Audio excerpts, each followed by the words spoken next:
ABS-CBN may bonggang pasabog bago magtapos ang taon. Mukhang hindi pa tutulugin ng ABS-CBN ang kanilang mga kapamilya fans dahil may matinding pasabog silang inihanda bago matapos ang taon. Usap-usapan na ang isang malaking sorpresa ang kasalukuyang pinaplano ng network at siguradong ito'y magpapakilig, magpapa-excite at magpapasaya sa lahat.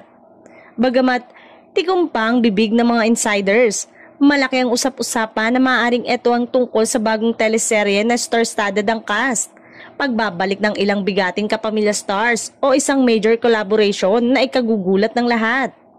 Hindi na rin bago sa tuwing year-end. Todo effort ang ABS-CBN sa pagbibigay ng bonggang handog para sa kanilang mga loyal viewers.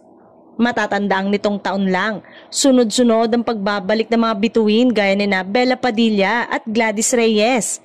Bukod pa sa patuloy na pamamayagpag ng FPJ Batang Quiapo na talagang tinututukan gabi-gabi.